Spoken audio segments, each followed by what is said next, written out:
êtes les bienvenus sur notre plateau aujourd'hui dans Lady vous écoute. Nous allons parler des jeunes filles, des petites filles, même les filles de la petite enfance. Notre sujet s'intitule « Orphelines prépubères, quelquefois violées, quelquefois à la rue ». Mais heureusement qu'il y ait des bonnes fées sous la forme d'ONG qui prennent la relève pour pouvoir pallier à ces incidents, à ces accidents de la vie qui arrivent beaucoup trop tôt pour ces jeunes filles qui, rappelons-le, sont les femmes de demain. C'est de cela que nous allons parler aujourd'hui. Nous avons sur le plateau une invitée, une seule, qui a fait tout le trajet depuis Kinshasa pour se joindre à nous en la personne de Nouchka Texera. Bonjour. Bonjour. Merci d'être venue nous voir. Vous êtes fidèle téléspectatrice de Lady vous écoute. Je suis honorée, moi, de voir que les téléspectatrices se déplacent depuis le Congo, qui plus est, pour venir se joindre à nous, nous faire partager votre expérience, votre connaissance de ce secteur de l'encadrement de ces jeunes, des jeunes filles.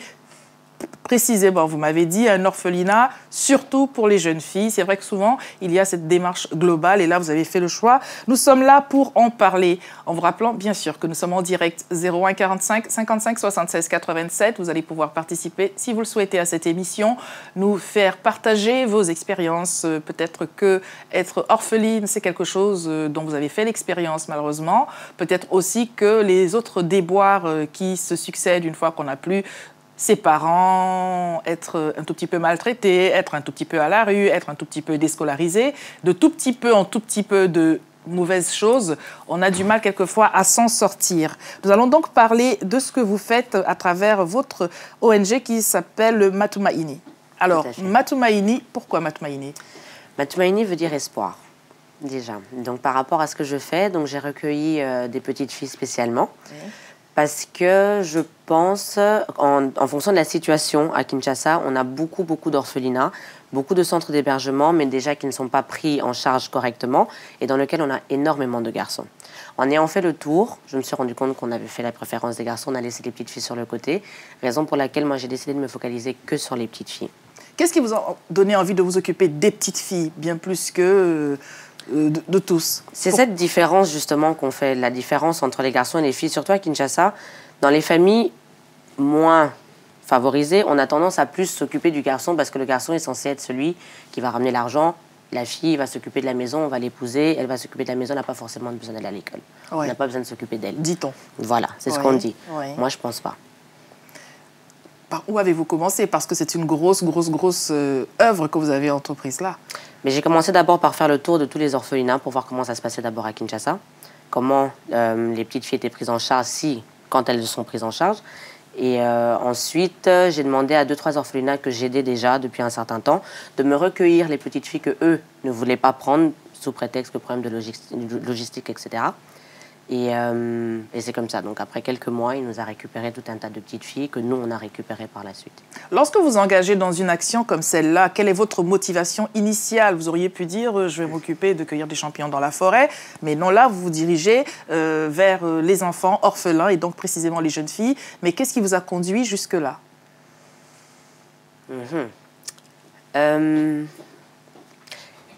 J'avais déjà ça en tête depuis longtemps, mais quand je suis rentrée, parce que je suis rentrée à Kinshasa il y a 7 ans, oui. Et je me suis rendu compte que par rapport à... Parce que j'ai grandi là-bas, enfin je suis née là-bas, j'ai passé pas mal d'années là-bas, je me suis rendu compte quand je suis repartie qu'il y avait énormément d'enfants dans la rue. Énormément d'enfants dans la rue, et surtout les petites filles. Un garçon, c'est plus facile pour lui de se débrouiller. Une petite fille, dans la rue, 4-5 ans, c'est plus compliqué. Elle est sujette à beaucoup plus de risques. Et je sais pas, ça m'a touchée. Je me suis dit, non, il faut faire quelque chose. Pour tous les enfants, en général, au départ. Mais c'est vraiment en faisant le tour de tous les centres, quand je me suis rendu compte que la petite fille était mise sur le côté, je me suis dit, ben voilà, on va s'occuper de la petite fille parce que personne ne le fait. Alors, vous pensez bien que dans Lady vous écoute, nous sommes fort aises de voir qu'il y a une démarche, enfin, qui prenne compte aussi de la spécificité des filles. Qu'est-ce que vous apportez dans votre orphelinat comme encadrement spécifique aux filles dont n'auraient pas besoin les garçons? Non. Pas dont n'auraient pas besoin les garçons. Oui. Les garçons en ont aussi besoin, mais oui. J'apporte aux filles ce qu'elles n'ont pas pu avoir avant. Elles sont scolarisées, déjà, première chose. Ce sont des petites filles qui viennent de la rue, des petites filles qui sont orphelines, des petites filles qui ont été abandonnées, des petites filles qui ont été violées. Donc, je leur apporte pas plus qu'aux garçons, je leur apporte ce qu'elles n'avaient pas. Nous allons regarder en images déjà ce que vous faites, puisque vous nous avez rapporté un petit résumé de Matumaini. Je rappelle que cela veut dire espoir, en langue swahili, plus fait. précisément. Pourquoi le swahili? C'est joli. C'est joli. Et c'est profond. Nous allons donc regarder l'espoir tel qu'il se décline en action au sein de votre association, ONG. Comment vous positionnez-vous aujourd'hui? Plutôt association. Plutôt association. Oui. C'est avec nous dans Lady vous écoute. Découvrez. À tout de suite. Il y a quelqu'un qui n'est pas avec nous, mais nous allons le voir. Cette orphelinat.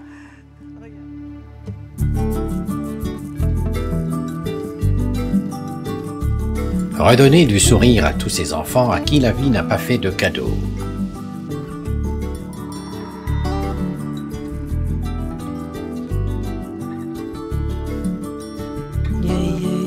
Chaque enfant a le droit de choisir son avenir.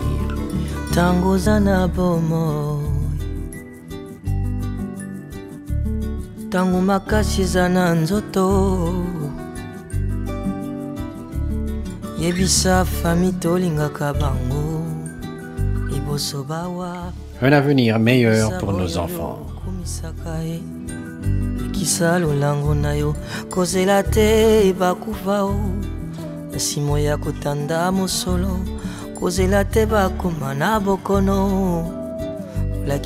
Ensemble, nous pouvons changer la situation de celles qui seront les citoyennes de demain.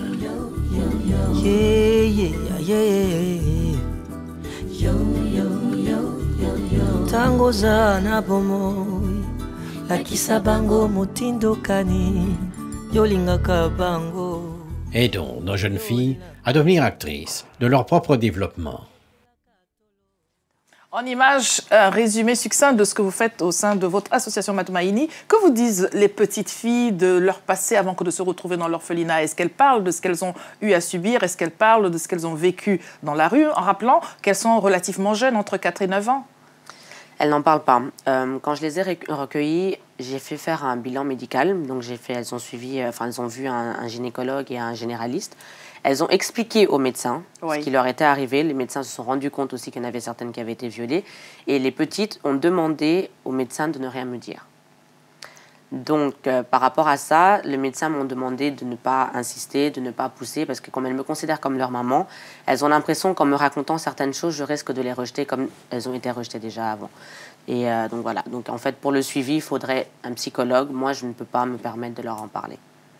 Mais tout au moins, vous le savez. Et est-ce que vous savez comment fonctionner avec celle qui a été victime de viol, celle qui ne l'a pas été, même si vous ne le leur dites pas? Avec les nourrices que j'ai à l'orphelinat, je leur ai expliqué ce qui s'était passé avec certaines des jeunes filles. Et le comportement des petites, au départ, on ne savait pas trop. Il y en avait qui étaient super agressives, il y en avait qui étaient très renfermées sur elles-mêmes. Il y en avait beaucoup, certaines qui faisaient des cauchemars pendant la nuit. Et il a fallu expliquer aux nourrices que tel a eu telle situation, telle vie. Donc en fonction de ça, il y a le comportement maintenant que toi tu dois afficher et ne faire attention par rapport aux autres petites. Donc les nourrices, elles, savent comment gérer, mais les nourrices non plus n'en parlent pas. Donc là, c'est vraiment par rapport à un suivi psychologique qu'on va gérer cette situation-là, mais nous, on ne peut pas le faire. Les petites ne le prendraient pas bien. Selon le médecin, elles n'aimeraient pas que moi, je sois au courant qu'elle a été maltraitée, elles ne veulent pas. Avez-vous des contacts avec les familles de ces jeunes filles, puisque vous êtes dans Kinshasa, si elles étaient dans la rue? Peut-être que les familles ont entendu dire, ont vu, ont su, que, si elles ne le savaient pas, elles vont peut-être le savoir grâce à cette émission, que vous vous occupez, vous avez récupéré ces jeunes filles livrées à la rue. Est-ce que vous avez des contacts ou des tentatives de Pour contacts? les petites qui ne sont pas orphelines, celles qui ont été abandonnées, il y en a effectivement, j'ai 2 familles qui ont essayé de nous contacter. Mais étant donné que ce sont des petites violées et que je sais, moi, même si officiellement je ne suis pas censée le savoir, je sais, moi, qui a commis les violences sur les enfants, dont une certaine personne qui m'appelle pour avoir des nouvelles de la petite, non. En général, ce sont les proches, les pères, les oncles, les cousins? Les grands frères, les cousins, le voisin.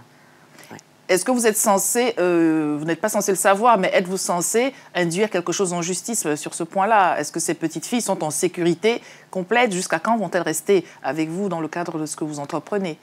Faire quelque chose en justice, oui, je pense qu'il faut que je le fasse. Mais c'est quelque chose que je suis en train de mettre en place parce que seule, je ne pourrais pas le faire. Oui. Et oui, les petites vont rester avec moi parce que dans le projet de Matumaini, c'est pas juste les recueillir, les envoyer à l'école pendant 1 an ou 2 et puis après les laisser partir. Le projet de Matumaini, c'est aujourd'hui je les récupère, aujourd'hui je les scolarise, je grandis avec elles Et demain, je suis censée faire de ces jeunes filles des femmes. Elles sont censées avoir leur instruction jusqu'au bout. Après l'école, il y a les formations, il faut les préparer à un métier et les préparer à la vie de demain. Vous allez avoir beaucoup de gendres un jour. C'est très bien. Alors revenons-en au début. Depuis combien d'années cette action? Mais ça fait pas longtemps. On a commencé en 2010 officiellement avec l'association, mais j'ai recueilli les petites. Elles sont rentrées dans le centre depuis septembre 2011. Septembre 2011, elles ont commencé l'école, etc. Donc ça fait 6 mois qu'on est ensemble. Tous les téléspectateurs connaissent des enfants de la rue qui sont abandonnés, des enfants même des familles, la famille, pas seulement la famille nucléaire, la famille élargie.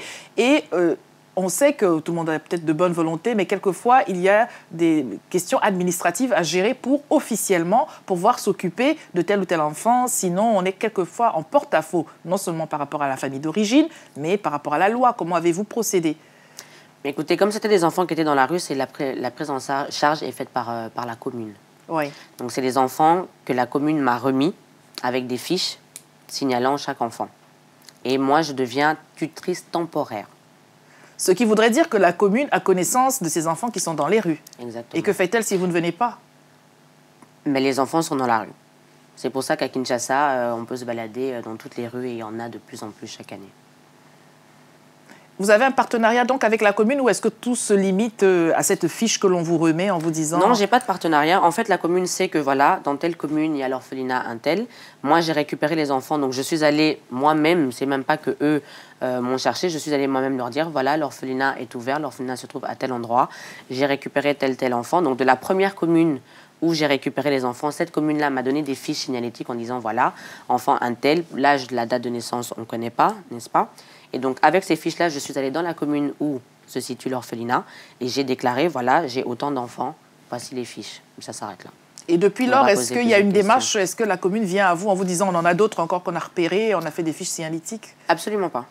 Pensez-vous qu'il serait judicieux d'établir ce cheminement-là ou est-ce que vous, en tant que détentrice de l'orphelinat, vous seriez vite débordée si on vous ramenait, on vous redirigeait toutes ces petites filles? Débordée jusqu'à présent, non, parce que dans le centre, j'ai une capacité de 50 lits et j'en ai 30, donc je pourrais éventuellement accueillir encore 20. Mais si on ne le fait pas jusqu'à présent, c'est simplement question d'organisation et question de finances. Je ne vais pas me permettre aujourd'hui de récupérer 50, 100 petites filles et après ne pas pouvoir les gérer correctement. Je veux pour ces enfants tout. Elles doivent avoir à manger correctement, elles doivent pouvoir aller à l'école, elles doivent pouvoir s'habiller. Et il y a le transport pour aller à l'école, etc. Les activités après l'école et tout. Donc je ne peux pas me permettre aujourd'hui de prendre trop et puis après devoir couper, manger moins. Certaines vont à l'école, d'autres pas, parce que les finances aujourd'hui ne suivent pas encore comme j'aimerais. Mais effectivement, dans le projet de Matumaini serait de pouvoir accueillir le maximum, donc déjà avoir un plus grand bâtiment où je peux accueillir le maximum d'enfants et pouvoir avoir mon école, Matumaini, dans lequel je peux mettre les enfants, ce qui me fait déjà une grosse économie, parce que l'école est payante à Kinshasa. Donc ça me ferait déjà une grosse économie d'avoir ma propre école. Vous avez initié ce projet, une initiative individuelle. Quel regard portez-vous sur, comment dirais-je, sur vos compatriotes en général, sur place? Finalement, si vous avez fait cela, chacun peut faire un tout petit peu, peut-être pas un grand orphelinat, mais à mesure humaine, avoir 3-4 petites personnes que l'on recueille et dont on s'occupe. Je pense que donc, africaines que nous sommes, nous avons toutes des grandes familles. Et je pense que chacun le fait déjà dans sa famille. Demander à quelqu'un de prendre en charge 2-3 personnes, c'est une chose, mais d'en prendre 30-50, là, on passe à autre chose. J'ai le temps de le faire. J'avais envie de le faire. Et c'est pas la volonté de tout le monde. Il y a d'autres personnes qui sont, je sais pas, qui ont envie d'être banquiers, j'avais envie de le faire. Alors, puisque vous parlez de banquiers, parlons des moyens, parce que ça n'est pas tout que d'avoir de la bonne volonté et de vouloir mener quelque chose à bien de cette ampleur. Quand on travaille sur l'humain, c'est autrement plus sensible. Comment êtes-vous organisé? Comment vous êtes-vous organisé pour pouvoir mettre cela sur pied? On a commencé avec un système de parrainage. Donc, j'ai lancé un appel via le net, demander de nous aider, d'aider les petites filles à pouvoir aller à l'école. J'ai commencé par ça d'abord. Et les gens étaient très touchés par cette initiative de vouloir mettre des petites filles à l'école. Donc, ça a commencé comme ça, le parrainage. Ça m'a permis de payer la scolarisation pour une année entière pour les 30 petites filles. Et le reste, ben, c'est en fonds propres. Fonds propres, on est obligé. On cherche. J'ai beaucoup de contacts avec les grandes associations à l'extérieur du pays, parce que Kinshasa, c'est vraiment pas facile à Kinshasa. Les portes sont vraiment fermées et je pense qu'il faut vraiment beaucoup travailler. Et il faut prouver qu'on est honnête, parce qu'il y a beaucoup d'ONG, il y a beaucoup d'associations, mais ils ont eu de l'argent, mais ils n'ont rien fait de concret sur le terrain. Donc évidemment, nous qui faisons des choses, on est lésés par rapport à toutes ces personnes qui sont passées avant nous. Donc aujourd'hui, j'essaye, je suis là justement pour ça, pour en parler, pour vraiment sensibiliser les gens, qu'il y a vraiment des gens qui travaillent et qu'on a vraiment, mais vraiment besoin d'aide, parce que seul on ne peut pas y arriver. On va donc revoir votre adresse Internet à l'écran pour que les personnes qui voudraient donc parrainer des enfants, c'est de cela que vous avez besoin. Concrètement, que peut faire chaque personne qui nous regarde aujourd'hui? Mais écoutez, on demande pour le parrainage $300 pour une année, et ça prend en charge les soins médicaux de la petite fille, ainsi que les frais de scolarité. $300 en euros, ça fait approximativement combien? 200... Un peu moins de 300 €. Voilà, 250, 200, enfin par là, autour de ça. Avez-vous développé des partenariats avec d'autres organismes, d'autres institutions, que ce soit sur place ou à l'extérieur du pays? J'y travaille. Et vous, pour l'instant, vous avez de bons retours? Ça commence. Ça commence. Parce qu'aujourd'hui, les gens voient que c'est du concret. Donc, les gens commencent à réagir maintenant. En espérant que les nôtres aussi au téléphone vont commencer à réagir donc à cette action. Quels sont les obstacles auxquels vous êtes confrontés dans ce que vous faites? D'abord, il fallait prouver une crédibilité, qu'on allait réellement le faire. Et puis, les gens ont du mal à comprendre le concept. Déjà, pourquoi tu fais ça? Pourquoi les petites filles? Et qu'est-ce que tu vas en faire de ces petites filles? Aujourd'hui, c'est beau, 1 an, 2 ans, mais quand je parle de mon projet, on me regarde, on me dit, donc t'es parti, comme vous m'avez dit tout à l'heure, je vais avoir beaucoup de petits-enfants. Oui. Et les gens ont du mal à croire. Donc, il faut tous les jours prouver que c'est vraiment ce qu'on va faire, tous les jours prouver qu'on travaille réellement et tous les jours prouver qu'on veut réellement faire quelque chose pour ces enfants. Et il faut sensibiliser les gens, parce que ce que je fais, c'est pas extraordinaire dans le sens où c'est pas compliqué de s'occuper des enfants. Les enfants dans la rue, il y en a plein. Tout le monde peut recueillir des enfants. Maintenant, il faut avoir la volonté de vouloir faire évoluer la situation de notre pays, parce que ces enfants, concrètement, c'est eux qui vont gérer le pays demain. Nous, on sera des grands-pères, des grands-mères. Tous ces enfants qui sont dans la rue, ça fait partie de la population congolaise. Et si on les laisse comme ça aujourd'hui, ben demain, on ne va pas commencer à dire on se bat pour l'avenir de notre pays si on ne s'occupe pas des enfants qui sont là, qui seront les adultes de demain. Nous allons parler de l'équipe qui encadre ces enfants-là. Mais avant cela, je voulais rappeler à vous qui nous regardez que le numéro de téléphone, vous pouvez vous en servir pour nous parler de votre expérience. Et puis ce qui est dit aussi dans ce que vous faites est peut-être vrai, pour être reproduit effectivement au Congo, mais en dehors du Congo, dans d'autres pays, car des enfants de la rue, il y en a partout. Et des jeunes filles dans la rue, elles ne sont pas que dans la rue, comme le sont les jeunes garçons. Elles sont en plus susceptibles d'être... Il est vrai que les garçons, quelquefois, sont victimes, eux aussi, de viols. Mais des grossesses, ce ne seront pas les petits garçons dans la rue qui vont les porter. Et comme vous le dites si bien, ce sont nos sociétés respectives qui sont ainsi en train de se dessiner. Vous avez donc dû vous encadrer d'une équipe vous-même pour encadrer ces jeunes filles. Comment avez-vous procédé? J'ai pris des nourrices. Une nourrice que je connaissais, qui en connaissait une autre, qui en connaissait une autre. On a essayé dès le départ. On sait, toute femme africaine sait s'occuper d'un enfant. Maintenant, par rapport à l'orphelinat, on a dû leur inculquer, en fait... j'ai dû leur inculquer ma vision. C'est pas que tu arrives, tu t'occupes de l'enfant, tu viens, tu la laves, tu lui donnes à manger, puis tu pars. Nous sommes toutes, comme je suis la maman de ces 30 petites filles, elles sont toutes au même titre que moi. Elles doivent leur apprendre à parler français, parce qu'elles sont arrivées, elles parlaient pas du tout français. Apprendre à se laver toutes seules, apprendre à se tenir à table, apprendre à s'habiller. Et en grandissant, il y a tout un tas de choses qu'il faut apprendre à une jeune femme pour être une grande femme demain. Donc c'est le rôle qu'elles ont tous les jours à mes côtés. Les psychologues, les médecins, n'y a-t-il que les nourrices ou y a-t-il aussi des personnes du corps médical qui, tout au moins, viennent par intermittence ou qui sont en fondu comme ça auprès de vous? Pour le moment, je n'ai que les nourrices. Oui. Et côté médical, j'ai une polyclinique pas loin qui prend en charge les enfants quand elles sont malades. Mais je n'ai pas encore de médecin qui vient chaque semaine faire des bilans de santé. C'était l'occasion de faire cet appel. Si vous êtes donc du corps médical et que vous êtes en République démocratique du Congo, à Kinshasa plus précisément, merci de prendre attache avec madame au www.matumaini.rd. CD. RCD. CD. CD, je vais y arriver. afin de pouvoir participer aussi à cette grande aventure, car des médecins, il y en a, des consultations, cela voudrait dire qu'il faudrait que vous puissiez payer le médecin, car il doit vivre de son métier lui aussi. On paye, jusqu'à présent, on paye.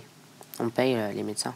Ce qui est curieux en Afrique, chaque fois que l'on fait quelque chose où on n'est pas censé gagner de l'argent, on se demande mais pourquoi le fait-elle? Alors, est-ce que vous vivez de cette activité? Est-ce que vous avez une autre profession? Comment êtes-vous organisé par ailleurs? J'ai travaillé pendant plusieurs années. Oui. Aujourd'hui, je ne travaille plus, je m'occupe essentiellement de ma Tumaini. Vous vivez de vos rentes, donc? Voilà, on va dire ça. Qu'avez-vous exercé comme profession? J'ai travaillé dans la pub et dans la communication, et avant ça, j'étais esthéticienne. Donc voilà. Vous avez donc de bons réseaux avec une clientèle potentielle pour pouvoir porter, on parle là des annonceurs, pour pouvoir accompagner dans ce que vous faites. Exactement. 01 45 55 76 87, nous allons prendre au téléphone un premier téléspectateur. Bonjour monsieur. Bonjour. Nous vous écoutons. Ouais, je m'appelle Mpungi de Gaulle. Alors, je voulais poser une question à la dame. Nous vous écoutons monsieur. Bon, les questions, je voulais savoir si c'est pour les filles seulement ou bien pour les garçons aussi. Essentiellement pour les filles. Que pour les filles? Oui. Bon, désolé, parce que là, j'ai un projet pour les garçons, quoi. Alors, comme ça, c'est pour les filles, là, je laisse tomber, là. Merci, au revoir. Ne partez pas monsieur, est-ce que vous êtes toujours là? Ouais? J'avais une question pour vous. Pourquoi avez-vous choisi les garçons seulement et pas les filles aussi? Non. Parce que là, bon, moi, j'ai un projet, quoi. Ma famille a une entreprise. Alors, je voulais, bon, que l'entreprise s'occupe un peu des garçons, quoi. Pour c'est la menuiserie. Pour leur apprendre un métier. Un métier. Merci monsieur et très bonne continuation dans ce que vous faites. Alors, est-ce que vous vous projetez, parce que là, encore une fois, elles ont entre 4 et 9 ans pour l'instant, ces jeunes filles vont devenir, on parle de prépubère aujourd'hui, vont devenir des filles, la puberté, tout le monde sait que c'est l'âge difficile. Okay, ouais. Comment allez-vous faire quand c'est multiplié par 30? On verra à ce moment-là. On pourra gérer, parce que là, je ne sais pas dire comment ça va se passer. C'est une aventure que je vis au jour le jour. Oui. Ça fait 6 mois qu'elles sont avec moi, et en 6 mois, j'ai vécu pas mal de choses avec elles, et j'en vis encore aujourd'hui, et j'en vivrai encore demain, donc on verra. Avez-vous vos propres enfants et... J'en ai un, j'ai un petit garçon. Qu'est-ce qu'il dit de tout cela? Au début, il était très sceptique, il ne voulait pas m'accompagner, il entendait parler de ça, il me regardait de loin, il est venu avec moi, je l'ai forcé une fois. Et après sa première visite, il est rentré à la maison, il a vidé sa garde-robe, il m'a dit « Tiens maman, c'est pour tes petites filles ». Et il le fait maintenant assez régulièrement. Quand il y a quelque chose qui ne lui va plus, il me donne automatiquement « Tiens, va donner à tes petites filles ». C'est trop mignon. On sait que les enfants n'aiment pas partager leurs parents. Alors, ces jeunes filles, ces 30 jeunes filles qui doivent vous partager, est-ce qu'elles ont des bons rapports entre elles? C'était très difficile au début, vraiment très difficile. Mais aujourd'hui, je pense que c'est par rapport à l'ambiance qu'on a mis, qu'il y a dans l'orphelinat. Il y a les plus âgées, celles de 9 ans, aujourd'hui se considèrent comme les grandes sœurs des plus jeunes. Et elles sont l'une avec l'autre, elles se conseillent, elles rigolent ensemble, elles se disputent. C'est vraiment des sœurs aujourd'hui. Elles se disent tout? Elles se disent tout, je ne sais pas. Parce que je ne suis pas encore dans ce genre de petites relations avec elles. Voilà. Mais elles sont quand même assez proches. Il y a des petites affinités, des petits groupes qui se forment et tout. Mais dans l'ensemble, elles sont très liées. Elles sont très soudées. Surtout qu'elles vont toutes dans la même école. Et elles sont arrivées, un groupe qui se connaissait déjà au milieu de l'inconnu. Donc elles se sont vraiment rapprochées, surtout à ce moment-là. Et depuis, ben voilà, tout se passe bien. Et quel contact ont les enfants des autres écoles, ou plutôt les autres enfants de l'école, avec ce groupe déjà constitué, qui plus est constitué dans une configuration qui est celle de la rue, où les choses ne sont pas toujours faciles? C'était très difficile parce qu'elles ont eu du mal à aller vers les autres, étant donné qu'il y avait déjà la barrière de la langue. Oui. Elles ne parlaient pas français, elles ne savaient pas du tout ce que c'était l'école, elles étaient jamais à l'école. Donc déjà, pour elles, c'était très difficile, il fallait déjà se mettre dans un nouvel environnement. Et elles ont eu du mal à aller vers les autres. Mais elles sont jeunes. Entre 4 et 9 ans, c'est assez facile pour un enfant d'aller vers les autres. Au bout de quelques semaines, ça s'est fait automatiquement. Et les autres enfants, au début, ils étaient là, ils regardaient un peu pour dire « mais c'est quoi, elle sort d'où ?» etc. Mais on a fait en sorte que quand on les regarde, qu'on ne voit pas de différence. Je ne suis pas différente de toi parce que je suis dans un orphelinat ou parce que je n'ai pas de parents ou parce que j'ai été violée. Donc quand on les voit aujourd'hui, je pense que ça s'est vu, il n'y a pas de différence avec les autres enfants. Est-ce qu'elle vous pose des questions, les plus petites notamment, sur leurs parents biologiques? Est-ce qu'il y a quelque chose qui ressort ou est-ce que résolument c'est enfoui et peut-être ça va ressortir un jour? Je pense que c'est la raison pour laquelle je n'insiste pas, justement. C'est que ça fait 6 mois que je suis avec elle, je suis assez proche de mes filles et jamais elles n'ont abordé le sujet. J'ai abordé le sujet une fois avec une d'entre elles parce que ça se passait assez mal dans le sens où elle dormait très mal, elle faisait énormément de cauchemars et tout. Et les nourrices commençaient à avoir peur, évidemment, avec nos coutumes. C'est sorcier, on ne sait pas, sorcellerie, on ne sait pas trop, il faut peut-être l'éloigner des autres enfants, etc. Donc j'ai été obligée de mettre le sujet sur le tapis parce qu'il fallait que j'ai une discussion avec les putes et que je fasse comprendre aux nourrices que non, il n'y a pas de sorcellerie, etc. C'est juste une enfant qui a été blessée, perturbée physiquement et moralement. Donc il fallait juste le temps de pouvoir parler avec elle et de la mettre en confiance. Et voilà, c'est comme ça. C'est la seule personne avec qui j'ai vraiment été en profondeur dans sa vie, etc. Mais sinon, le reste, elles ne sont jamais venues vers moi, m'ont jamais rien demandé, ne m'ont jamais rien dit. Donc je n'insiste pas. Le temps viendra, le moment viendra où on le fera. Monsieur, vous êtes en Italie, nous vous écoutons. Oui, bonjour. Bonjour. Bonjour. Je voulais seulement demander à la dame si elle pouvait mettre le numéro de compte. Sur le site internet, le numéro de compte se trouve sur le site internet. Et nous vous redirigeons sur le site internet, donc www.matumaini.cd. Avez-vous l'intention, et qu'est-ce qui vous motive, car cela pourrait peut-être motiver ceux qui nous regardent aussi, de participer à cette grande aventure, monsieur? Est-ce qu'il est toujours là? Oui, je suis là, oui. Ne restez pas sans voix. Alors, vous seriez prêt à participer à cette grande aventure? Bah, bien sûr, c'est un truc vraiment merveilleux. Et j'adore ça. Je suis vraiment content. Merci beaucoup. Merci, monsieur, pour votre appel. Donc, faites comme tous ceux qui ne sont pas en train de nous appeler pour l'instant. Allez sur le site internet, mais normalement, c'est après l'émission. Allez sur le site internet pour voir comment procéder. Quand quelqu'un parraine un enfant, 2 enfants, quels sont les engagements de cette personne? Est-ce que c'est juste de l'argent que vous allez recevoir pour pouvoir encadrer, élever cette petite fille? Ou est-ce que vous avez prévu, vous envisagez que les parrains, les marraines puissent aussi quand même savoir qui a été parrainé? Est-ce qu'il y a échange de bons procédés, de photos, de contacts? Y a-t-il un relationnel que vous prévoyez qui puisse s'établir entre les parrains, marraines et les enfants? Oui, déjà, dès que je reçois le parrainage, je prends la peine déjà de sélectionner, parce que c'est moi qui sélectionne. Je demande aux parrains de me laisser, comme ça on ne se retrouve pas avec une petite fille parrainée 10 fois et d'autres qui ne le sont pas. Parce qu'elle est la plus jolie ou la plus mignonne. Voilà, donc je prends moi-même la responsabilité de choisir la filleule. J'envoie les photos aux parrains et j'envoie le suivi. Donc d'abord, je commence par l'âge, le nom. Les dates de naissance, c'est moi-même qui les ai données, étant donné qu'on n'en avait pas. Et le suivi scolaire. Et à chaque fois qu'on a des sorties, j'envoie les photos. Donc oui, je prends la peine sur toute l'année de faire le suivi avec le parrain, qu'il soit au courant de ce qui se passe dans la vie de la petite qu'il a parrainée. Et de l'évolution surtout. Est-ce que les petites filles vont être informées de ce qu'elles ont désormais un parrain, une marraine ou pas du tout? J'attends quand elles seront toutes parrainées, là je pourrais le faire. Vous pourrez annoncer à chacune? Je ne veux pas faire de différence. Certaines le sont, d'autres ne le sont pas encore. Nous allons prendre Madame Atorsi. Bonjour. Oui, bonjour Madame Lady. Bonjour. Je suis éducatrice spécialisée. Oui. Donc j'ai une question à poser à la dame. J'aimerais bien savoir si les mamans qui s'occupent de ces enfants ont une formation de base pour gérer les quotidiens de ces enfants-là. Deuxième question. Oui. J'aimerais bien savoir si elle a eu un coup de pouce pour essayer de créer cette association et faire cette gigantesque centre qu'elle a fait. Voilà quoi. C'est ça ma question. Ne partez pas, madame. Avant de vous laisser raccrocher, je voudrais que vous puissiez, puisque vous êtes éducatrice spécialisée, nous indiquer quelques critères qui, à votre sens, méritent d'être ceux de ces personnes qui encadrent les enfants. Moi, personnellement, j'ai une formation de base. Donc, j'ai étudié la psychologie de l'enfant, j'ai étudié la sociologie, j'ai étudié la pédagogie, et il y a toute une formation à faire au moins pendant 3 ans. Donc, si vous prenez, parce que là, je travaille avec des personnes handicapées mentales et psychiques, dont il y a des schizophrènes, des maladies génétiques, en fait. Oui. Donc, ces gens-là travaillent dans des ESAT, on appelle ça ESAT, Donc, ce sont des ateliers pour les personnes handicapées. Donc, voilà, le matin, ils vont au travail, le soir, ils rentrent au foyer. Et moi, je m'occupe de ces personnes-là.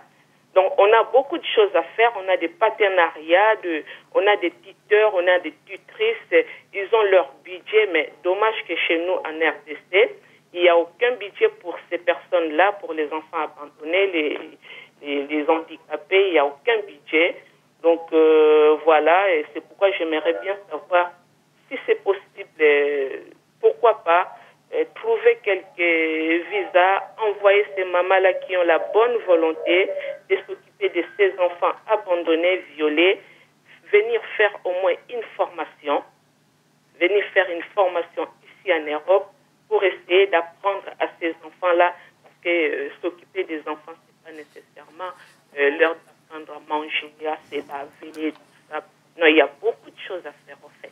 Merci beaucoup, madame, pour ce que vous avez apporté, en espérant qu'on dit que quand la natte est courte, on plie les pieds. S'il est trop difficile financièrement de faire venir ces mamans ici et puis vous en avez besoin sur place, on pourrait envisager que ceux qui nous regardent, et vous notamment et d'autres personnes dans ce registre-là, puissent, quand elles vont au pays, j'ai cru comprendre que vous étiez du Congo aussi, puissent apporter cette aide. Merci pour votre appel, madame. Alors, pour répondre aux questions de madame, ces personnes ont donc ce qu'elle appelle une formation de base. Elles n'ont pas cette formation en éducation ou en psychologie ou quoi que ce soit. Ce sont des mamans qui, depuis des années, travaillent à s'occuper des enfants, tout simplement.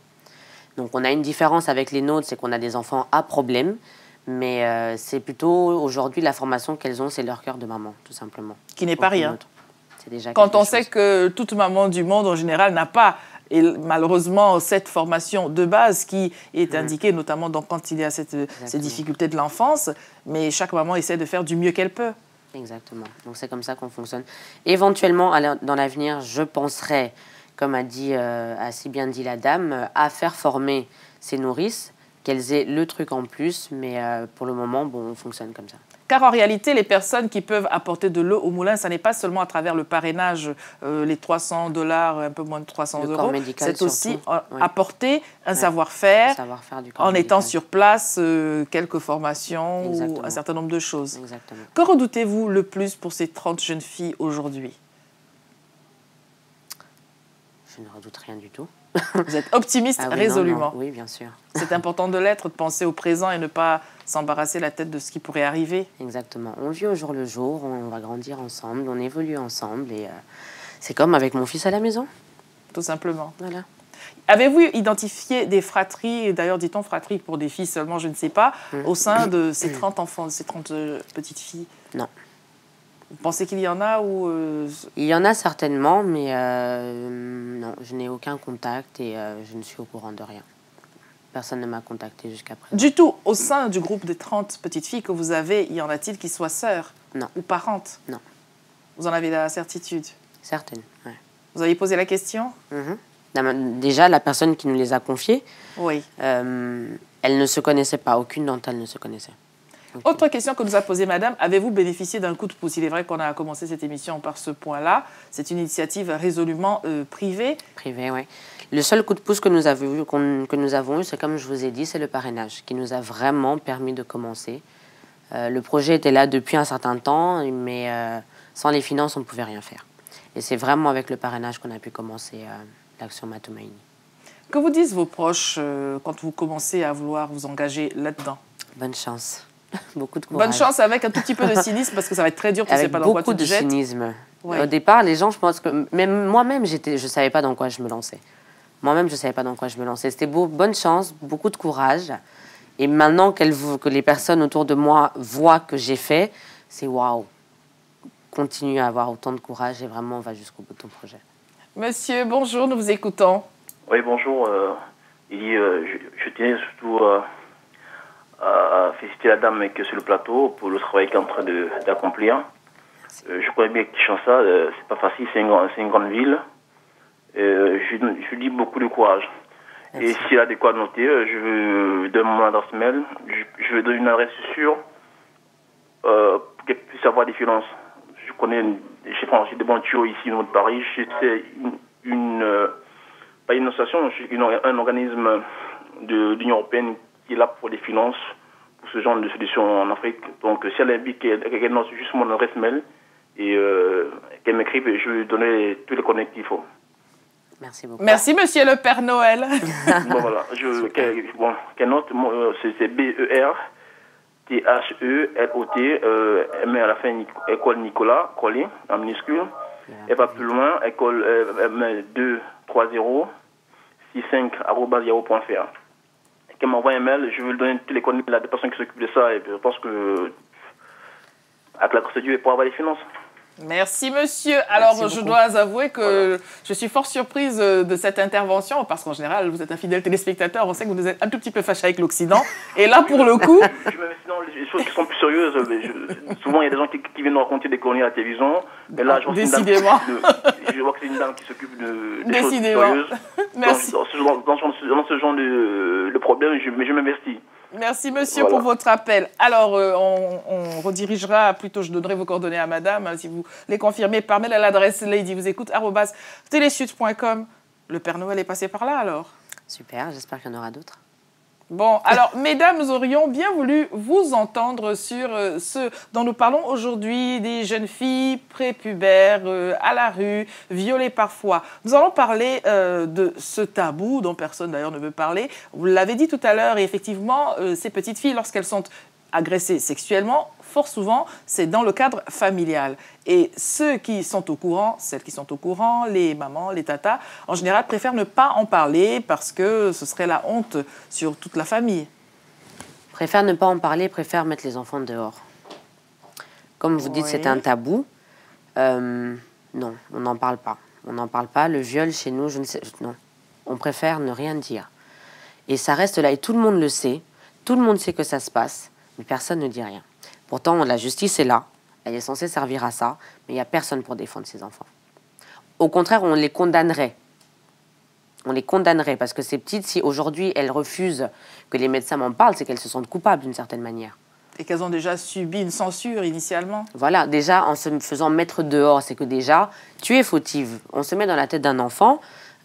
Tu n'as rien fait, mais on te dit, allez, sors, tu n'es pas gentil, tu n'as pas été gentil, tu as mal fait. L'enfant se sent coupable, mais l'enfant n'a rien fait. Une petite fille de 4 ans qui aujourd'hui a été violée, elle a demandé quoi à qui? On la met dehors aujourd'hui, elle se retrouve dans la rue aujourd'hui, elle a demandé quoi à qui? Et qu'est-ce qu'elle comprend d'abord même de ce qui lui arrive? Ouais. C'est déjà ça la question. Est-ce que l'enfant comprend même ce qui lui arrive? Que dit la loi en cas de viol sur mineur? Car c'est bien cela l'expression. Condamnable à 100%, mais bon, maintenant, qui va porter plainte? Faut-il des preuves? Suffit-il qu'une petite fille vienne la bouche en cœur en disant il y a un tel tonton ou tel cousin, frère qui a fait ci, et tout de suite le processus se met en marche? Que faut-il? Je ne sais pas ce qu'il faut, mais il faut qu'on trouve une solution. Il faut vraiment qu'on trouve une solution parce que la situation est très grave. Très grave. Ne redoutez-vous pas, vous me disiez vous ne redoutez rien, ne redoutez-vous pas de vous mettre les compatriotes à dos en disant vous êtes celle qui, comme ça, vient mettre sur la place publique des choses que normalement on devrait cacher sous la calebasse qui est sur la table? Il faut bien que quelqu'un le fasse parce que sinon, alors dans ce cas-là, il faut qu'on arrête de crier qu'on veut, on veut un avenir magnifique pour notre pays, on veut un Congo de demain avec beaucoup de ressources, beaucoup de grandes choses. Non. Si on a la moitié de nos enfants qui sont violés à l'Est, il y a la moitié des enfants, avec tout ce qui se passe aujourd'hui, on a 48 femmes et enfants violés par heure. Et là, on ne parle que de l'Est du Congo. Le Congo est un énorme pays. Dans toutes les villes, tous les villages de cette république, il y a des enfants qui sont violés et personne ne dit rien. Si réellement on veut que demain notre Congo soit meilleur, il faut commencer par là, les enfants. Parce que ce sont les enfants qui sont notre avenir. Au regard de ce qui se passe aujourd'hui, pensez-vous que si chaque personne faisait un tout petit peu au-delà de son cercle familial par rapport à ces réalités de la rue, à ces réalités de l'Est du Congo, où vous dites qu'il y a des enfants et des femmes violées, pensez-vous que ça résorberait un tout petit peu les choses, ou est-ce que c'est résolument un gouvernement, le vôtre en l'occurrence, qui doit venir apporter la solution, comme on entend souvent? Non, je pense que si chacun de nous, on prenait déjà la peine de dépasser la barrière du silence, on ferait déjà beaucoup de choses. Déjà, avoir le courage d'en parler. Déjà avoir le courage d'en parler, de mettre ça déjà sur le tapis et pas faire semblant que ça n'existe pas. On le sait tous que ça existe. On sait tous que c'est là, qu'on arrête de faire semblant, qu'on arrête de se mentir. Déjà, si chaque personne arrivait à faire ça, je pense qu'on avancerait déjà beaucoup. Pour en revenir sur votre réflexion, personne n'en parle, personne ne dit rien, à l'échelle nationale et internationale aussi, mais c'est déjà ce qui se passe à l'échelle privée. Quand au sein du cercle familial, il y a ce viol ou inceste ou toutes ces agressions et que personne n'en parle déjà, il n'y a pas de danger qu'arriver à une configuration plus grande, les gens se mettent à en parler. C'est ancré que finalement, il ne faut pas le dire. Mais je pense qu'ici aussi en Europe, c'était la même chose. Hein. Oui. Les gens avaient beaucoup de mal à en parler. Les victimes se renfermaient sur elles-mêmes, le gardaient pendant 10, 15, 20 ans. Mais je pense que petit à petit, à force d'en parler, à force de faire du bruit, à force de sensibiliser les gens et surtout faire comprendre aux victimes qu'elles ne sont pas coupables, je pense que c'est comme ça que petit à petit, nous aussi en Afrique, on va y arriver. Monsieur, vous êtes dans les Yvelines. Bonjour, nous vous écoutons. Oui, bonjour Madame Lady et bonjour à votre invité. Bonjour. Et je tenais à féliciter la dame, votre invité d'aujourd'hui. Vraiment, c'est une personne qui mérite la Légion d'honneur parce que le travail qu'elle fournit, sincèrement, vraiment chapeau. Et je tenais à souligner un petit truc, parce que tout à l'heure, vous avez une dame qui a appelé et qui voulait savoir si les personnes qui encadraient les enfants, elles avaient une formation et tout. Moi, je suppose que ces bonnes personnes n'ont pas besoin de formation. La formation de maman suffit. Parce que si c'est pour suivre une formation ici et aller se cocher la bouche des enfants, comme on a vu dans les médias et cette semaine-là, et pour des personnes qui ont eu des formations ici en Europe, qui ont scotché la bouche des enfants, non merci. Je pense que leur formation de maman nous suffit largement.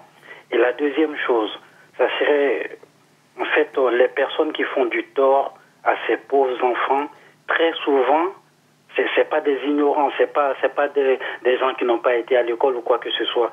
Très souvent, ces enfants sont abusés par ceux qui sont censés les défendre. Je veux parler de tout ce qui est policier et autres. Ces gens-là n'ont rien dans le cerveau. Ils n'ont rien dans le cerveau. Et en fait, le problème qu'il y a, celui qui est censé te protéger, si cette personne-là te fait du mal, mais devant qui tu veux aller le dire? Ton protecteur te fait du mal. Donc, tu ne peux rien dire. Tu ne peux absolument rien dire. Et sincèrement, si on avait des bonnes dames comme votre invité d'aujourd'hui, je pense que le retard qu'on a en Afrique vraiment serait réduit de plusieurs années. En tout cas, madame, félicitations, félicitations, félicitations. J'aimerais vous avoir comme maman. Bien vrai que j'en ai, mais une maman comme vous, vraiment, à partir d'aujourd'hui, vous êtes ma deuxième maman. Merci, monsieur. Vous êtes génial, magnifique, magnifique, magnifique. Je vais prendre les coordonnées de votre association. Même si j'ai pas grand-chose, je ferai ce que je peux. Car vous méritez humblement. Nous avons des politiciens qui se pavanent là-bas, qui font croire au monde entier que tout est beau, alors que l'essentiel est sous leurs yeux là-bas, ils ne font rien. Parce que je pense que pour moi, l'essentiel, c'est les enfants. Avant d'être un adulte, on est d'abord un enfant. Un bon adulte, c'est un enfant qui a été protégé, c'est un enfant qui a été bien éduqué. Exactement. Félicitations, madame, c'est tout ce que j'avais à dire. Et ça n'est pas rien. Merci, monsieur, pour votre appel. Des réactions à ce que vous entendez? Monsieur a dit une chose très importante. C'est la personne qui est censée te protéger qui te fait du mal. Ouais. Comment tu veux aller parler après? C'est ce que je disais tout à l'heure. Depuis la famille jusqu'à la loi? Exactement. Donc, il faut passer la barrière du silence, il faut avoir le courage. Et pour ça, il faut sensibiliser, il faut parler, il faut éduquer les jeunes filles, leur expliquer, leur faire comprendre que ce qu'on t'a fait, ce n'est pas normal. Ce n'est pas normal et ce n'est pas ta faute. Arriver à faire rentrer ça dans la tête des enfants, des adultes, des femmes, tout simplement, leur faire comprendre. Parce qu'on parle d'une petite fille de 4 ans, de 5 ans, qui ne dit rien, qui se sent coupable. Mais la femme de 30, 35 ans, 40 ans qui se fait violer aussi, c'est la même chose. Beaucoup ne parlent pas, beaucoup ne disent rien. Aujourd'hui, on met l'accent sur l'Est parce qu'il se passe ce qui se passe. C'est la guerre, donc voilà, tout le monde sait qu'il y a un problème là-bas. Les femmes, c'est par dizaines de milliers qu'elles se font violer. Donc automatiquement, tout le monde a les yeux rivés sur ce qui se passe là-bas. Mais le reste, et il n'y a pas qu'au Congo, c'est en Afrique, c'est un peu partout. Mais le reste de la République, c'est exactement la même chose. C'est exactement la même chose. Le nombre de femmes violées monte de jour en jour. Et comme personne ne dit rien, les coupables ne se sentent pas... Inquiétés. Voilà. Parce que qui va lui faire quoi? Peut-être que lui-même, il est peut-être policier, peut-être qu'il est je sais pas quoi, qu'il est... Qui va lui faire quoi? Quand le législateur est celui qui potentiellement ou dans la pratique est violeur à ses heures perdues, c'est vrai que faire une action en justice, je vais pas là accuser le législateur, mais moi ce que je pourrais reprocher au législateur, c'est de ne pas prendre en compte ces enfants qui parlent et la situation qui perdure dans notre pays. C'est ça que moi je pourrais leur reprocher. J'en reviens à ma question initiale. Lorsqu'une petite fille arrive en disant « il y a un tel qui m'a fait ceci », est-ce que cela suffit? Parce que c'est peut-être aussi là, même en France, on voit bien l'embarras et des jeunes filles qui font des déclarations et qui se rétractent, voilà. Et des adultes innocents qui sont mis en prison. Alors, je pense que c'est compliqué partout. Si déjà c'est compliqué ici en Europe, imaginez ce que ça peut être chez nous. C'est assez compliqué. Monsieur à Grenoble, bonjour. Oui, bonjour Lydie. Bonjour monsieur. Oui, j'appelle pour l'émission qui passe. Je voulais assister. Nous vous écoutons. Oui, c'est une bonne initiative pour la dame, pour son association. Bon, moi, ce qui me préoccupe, c'est concernant les viols, puisque je suis de la RDC. Donc, je voulais savoir, selon les estimations des viols, est-ce que c'était pendant la guerre ou bien tous les 45 minutes, il y a une femme qui est violée au Congo? Donc, selon les estimations que les associations donnent souvent, qu'au Congo, une femme est violée toutes les minutes, quoi. C'est par rapport à quoi qu'ils ont estimé, c'est non. Peut-être je trouve ça un peu exorbitant. Une femme est violée au Congo toutes les minutes, 45 femmes, par exemple. Est-ce que les estimations sont réelles bien comment? Comment ils peuvent les prouver? Parce que je ne crois pas que la guerre continue à l'est de la RDC. Il n'y a plus la guerre. Il y avait la guerre au Congo, bien sûr. Merci, est-ce que la guerre continue ou les viols continuent? Merci, monsieur. Le viol pour les femmes, c'est la guerre pour elles. Alors, pour répondre quand même en partie, rappelant qu'une femme, toutes les minutes, ça n'est pas qu'en RDC, c'est dans le monde. Hein, les femmes sont victimes de viol. Alors, monsieur nous demande comment cela a été établi, qui est-ce qui était où en train de compter et à quelle heure. Qu'est-ce qu'on lui répond? Écoutez, moi, les chiffres que j'ai, je ne les ai pas sur toute la RDC, je les ai essentiellement pour l'Est. Quand je donne le chiffre de 48 femmes violées par heure, oui. Dans l'Est de la RDC, c'est des statistiques qui ont été mises en place par tout un tas d'associations qui se trouvent jusqu'aujourd'hui à l'Est du Congo. Et il faut savoir, c'est clair que le nombre peut choquer, mais ce qu'il faut savoir, c'est qu'à l'Est de la République, le viol a été utilisé comme arme de guerre. Donc tous les rebelles, effectivement, je ne dirais pas qu'on est encore en guerre aujourd'hui en RDC, mais ce qu'il faut savoir, c'est qu'on a encore des poches de rébellion qui se situent surtout à l'Est, à la frontière avec le Rwanda. Jusqu'aujourd'hui, il y a encore des femmes qui continuent à être violées dans cette région. Et pas seulement dans cette région-là. Ça, c'est pour ce qui est du nombre exorbitant. Mais dans le reste de la RDC, c'est la même chose. Si aujourd'hui, moi, sur 30 enfants de 4 à 9 ans, je peux en avoir 9 qui ont été violés, c'est énorme. La plus jeune, 4 ans, la plus vieille, 8 ans. Et j'en ai que 30. Et j'en ai déjà 9 qui ont été abusés. J'en prends 50, j'en prends 60, j'en aurai combien? Voilà, monsieur, pour vous donner une idée du prorata. Madame à Paris, bonjour. Bonjour. Nous vous écoutons. Je m'appelle Naomi et j'ai 18 ans. Donc, moi aussi, je suis aéroise et ça fait pas très longtemps que je suis en France. Oui. Et je voudrais réagir, en fait, par rapport à l'émission, justement. Je suis très, très, très surprise par l'association de la dame. Oui. Et tout ce que... En fait, ça m'a émue parce que il y a des tas de filles au Congo qui sont violées, qui sont voilà, c'est vraiment... Ça me fait tellement mal que ça m'a émue et j'aimerais vraiment féliciter la dame. Et moi-même, d'ici là, je vais faire une formation de puéricultrice pour m'occuper de petits.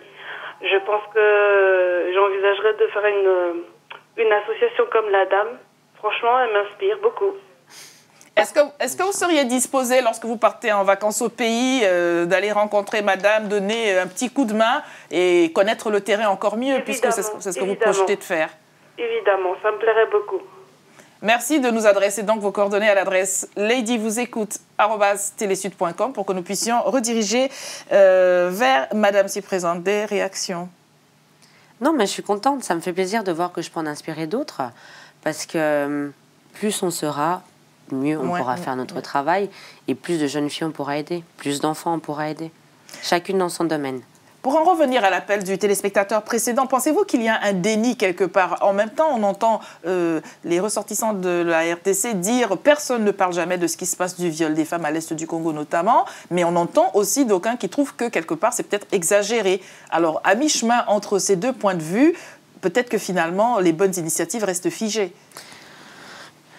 Que ces personnes qui sont ici et qui entendent les informations et qui lisent les infos sur Internet, une fois prennent la peine de se déplacer, de venir voir. Je ne suis pas encore allée à l'Est. Moi, tout ce qui concerne, je fais que lire, je ne fais que suivre les rapports des ONG, etc. Mais s'il y a autant d'ONG qui sont sur place, s'il y a autant d'hôpitaux, de personnes de bonne volonté qui montent des hôpitaux, des centres pour aider ces mamans, ces personnes ne sont pas folles. Ça vient forcément de quelque part. Il n'y a pas de fumée sans feu. Donc s'il y a autant de monde qui prend la peine de vouloir sensibiliser et de vouloir en parler, c'est pas pour rien. C'est pas pour rien.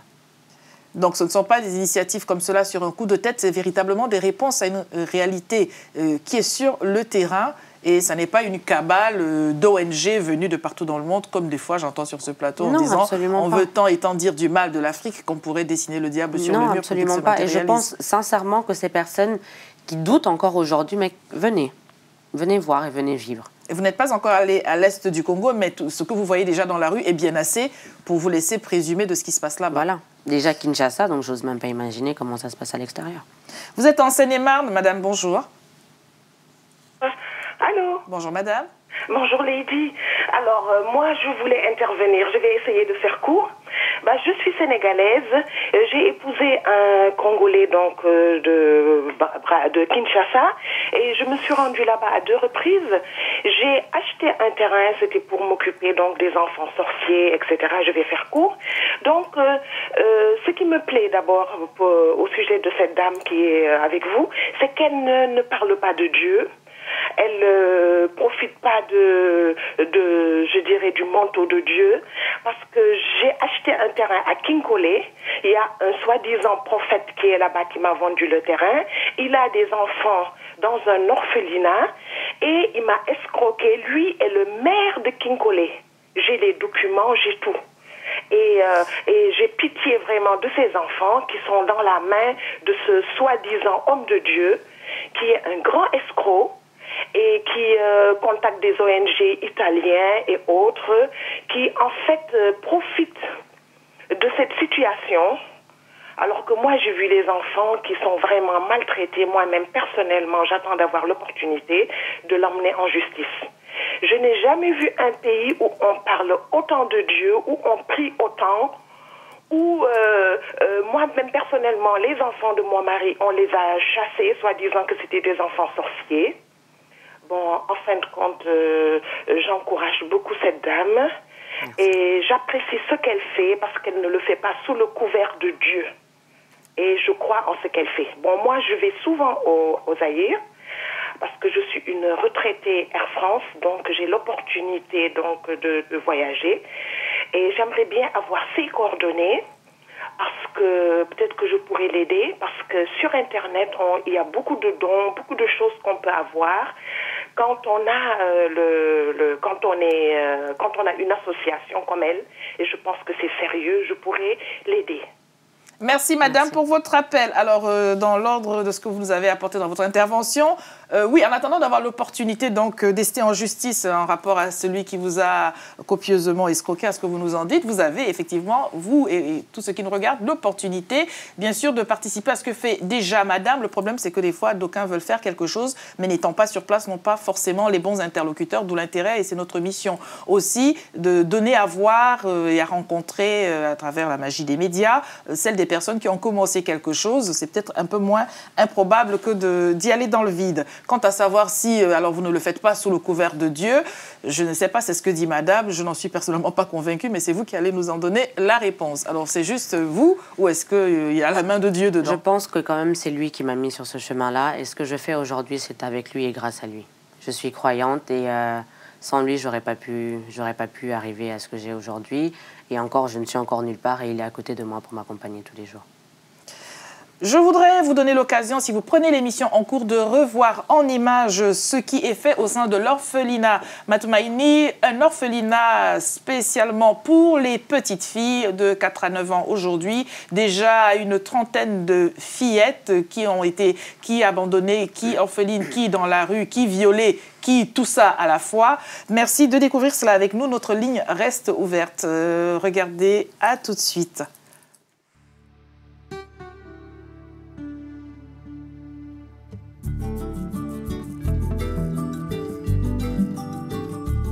Redonner du sourire à tous ces enfants à qui la vie n'a pas fait de cadeau.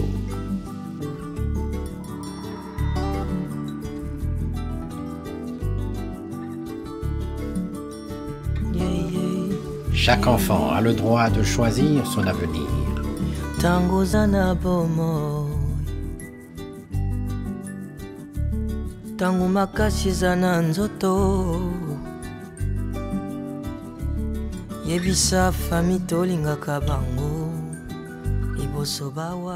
Un avenir meilleur pour nos enfants.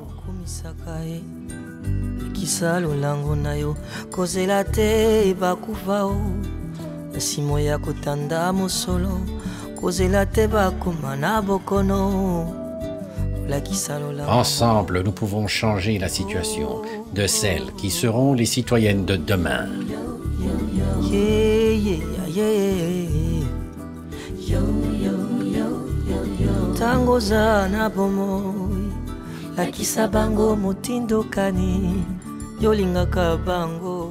Aidons nos jeunes filles à devenir actrices de leur propre développement.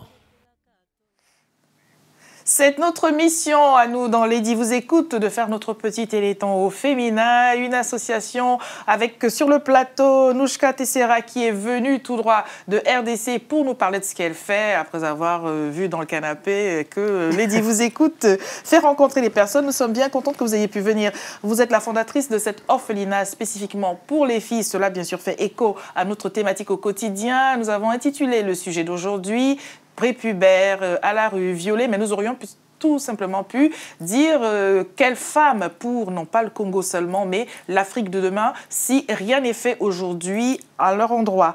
Nous allons prendre au téléphone, monsieur, vous êtes en Belgique, bonjour. Bonjour. Nous vous écoutons. Bonjour, madame, encore une fois. Nous entendons pas du tout. Parlez plus fort, monsieur, s'il vous plaît. Allô. Oui, monsieur. Bonjour. Bonjour. Bonjour. En fait, c'est juste pour donner mon avis ou ma position par rapport à la dame. Déjà, j'aimerais savoir comment elle s'appelle, déjà. Je n'ai pas entendu. Est-ce que vous pouvez vraiment parler plus fort, s'il vous plaît? Oui, parce que j'appelle via Internet, hein, donc c'est un peu ça. Allô? Oui. Oui, vous m'attendez là? Oui, allez-y. Oui, je voulais demander le nom de la dame, déjà. Il va être affiché sous l'écran. Vous aviez une autre question? Non, sur l'écran, j'ai Lady vous écoute. En fait, c'est une adresse. Okay. Vous êtes en décalage, vous êtes sur Internet. Alors, très bien, vous aurez donc les coordonnées. Est-ce que vous aviez des questions autres que cela, monsieur? Non, pas une question, mais juste remercier la dame par rapport à ce qu'elle est en train de faire. Et ma position pour dire vrai, est-ce que seulement la dame, elle est aussi protégée? Parce que connaissant la réalité en face au pays, les gens ne sont pas du tout protégés, il n'y a pas la loi. Parce qu'aujourd'hui, s'il faut voir autant d'enfants violés chez nous au pays, c'est déjà pour dire que rien ne marche. Parce qu'un président qui est vraiment en place, je pense que la première des choses, en fait, la priorité des priorités, c'est de protéger son peuple. Ok, parce que quand on prête serment, on dit qu'on est le président de tous les Congolais. Mais être le président de tous les Congolais, ça ne veut pas dire seulement le président des gens qui sont seulement sur la capitale. Et à l'est du pays, c'est quelque chose qui nous déchire vraiment la vie. Alors moi, j'aimerais seulement encourager la dame et surtout, j'aimerais à ce qu'elle soit aussi protégée par la justice, vu que chez nous, la justice est tellement sélective. Donc, c'est un petit peu ça. Voilà. Merci pour votre intervention. Alors, en attendant la justice locale, vous avez fait allusion à la justice du bon Dieu, et ça n'est pas rien.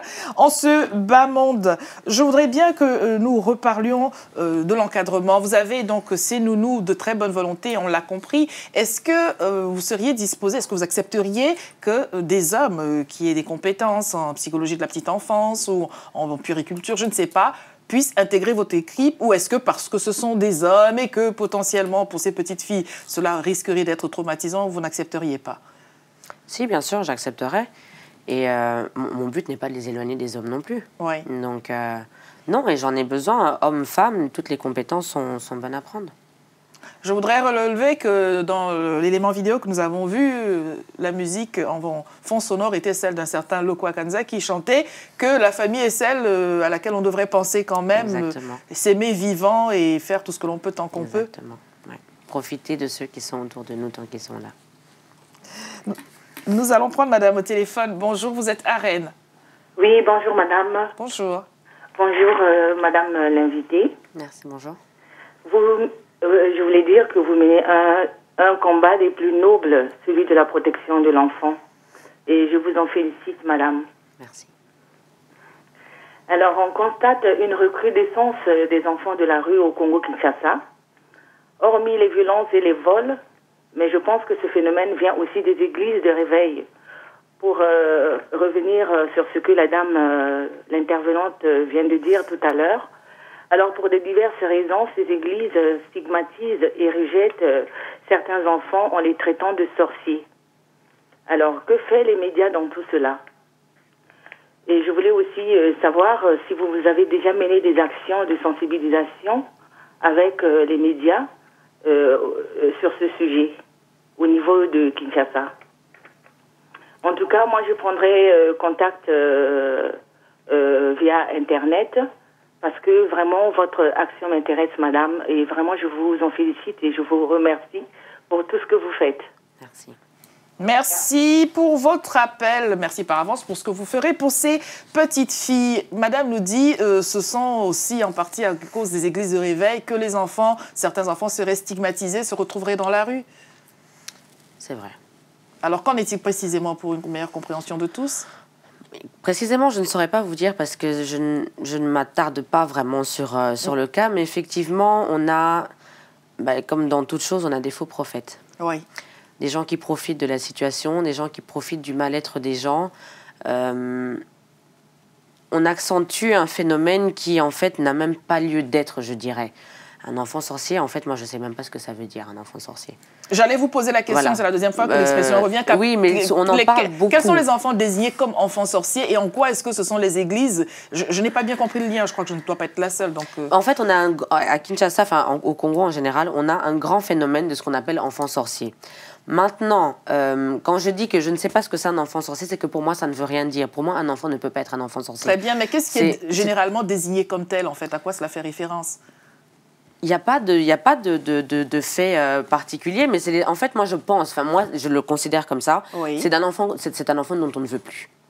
On va l'accuser de tous les maux de la terre. Quand on veut noyer son chien, voilà, on l'accuse de rage. Exactement. Moi, c'est comme ça que moi, je le prends. Mais évidemment, chez nous, c'est pris par coutume. Par exemple, j'ai 2 filles qui sont considérées comme enfants sorciers. Ce sont des petites filles qui ont été violées. C'est l'excuse qu'on a trouvée pour les mettre dehors. Pour moi, c'est une excuse. Moi, c'est vraiment un cas pour moi, c'est quelque chose qui n'a pas lieu d'être. Est-ce que ça a trait au handicap physique, moteur? Non, même pas. Ça n'a c'est rien question à voir. de comportement. C'est que l'enfant ne correspond pas aux normes. Bien sûr, une fois qu'on a ensorcelé l'enfant avec des pratiques inavouables, voilà. C'est vite fait de pouvoir... Il y a ça aussi. Il y a les coutumes les coutumes africaines qui reviennent aussi dans certaines de ces situations. Mais même les perversions, ne se fût-ce que le viol, c'est bien assez pour... Voilà.